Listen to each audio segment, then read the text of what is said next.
Et avant cet entretien, Emmanuel Macron avait passé 2 jours dans sa ville natale. Au programme, l'inauguration d'un nouveau pôle universitaire, un bain de foule, mais surtout un retour périlleux sur le site de l'usine Whirlpool, 2 ans après sa précédente venue lors de la campagne présidentielle de 2017. Stéphanie Zenati, Sophie Herbet pour 7 jours BFM.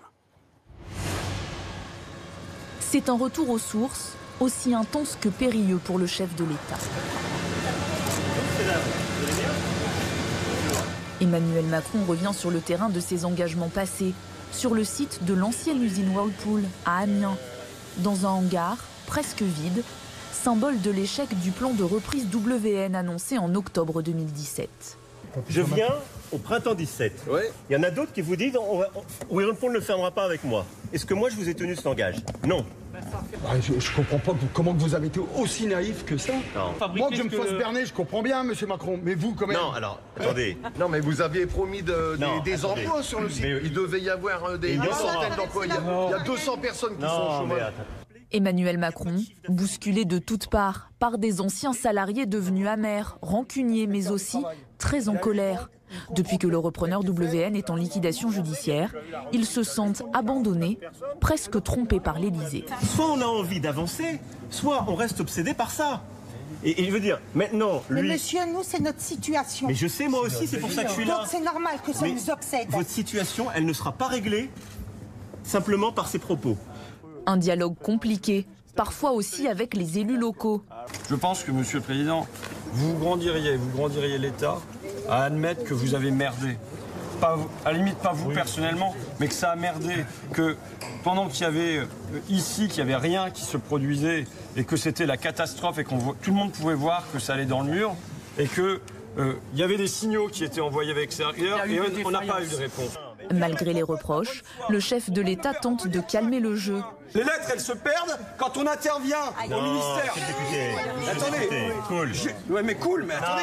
Non. Et s'il refuse d'endosser toute la responsabilité de l'échec de ce dossier comme le voudraient certains, il reconnaît des erreurs. Ce que vous avez dit, si je pensais que tout avait été bien fait et qu'on avait parfaitement joué l'affaire, je ne serais pas devant vous aujourd'hui et on serait avec WN et on serait en train de discuter des embauches.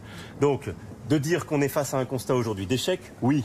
Est-ce qu'on a vu suffisamment tôt? Sans doute pas, et vous avez raison. Est-ce qu'on doit améliorer les choses et le suivi? Oui. Un mea culpa, en demi-teinte, insuffisant pour les ex-salariés Whirlpool restés sur le carreau. On a un petit peu vidé notre sac parce qu'on accumule depuis, moi ça fait 2 ans depuis Whirlpool, hein, et j'ai toujours pas retrouvé de boulot d'ailleurs. Mais on avait besoin de lui exprimer notre mécontentement. On aurait voulu qu'il nous dise j'ai échoué. Il a admis qu'il y avait eu des défaillances, mais il ne nous a pas dit que personnellement il avait échoué. Ça, c'est le plus grand regret qu'on a.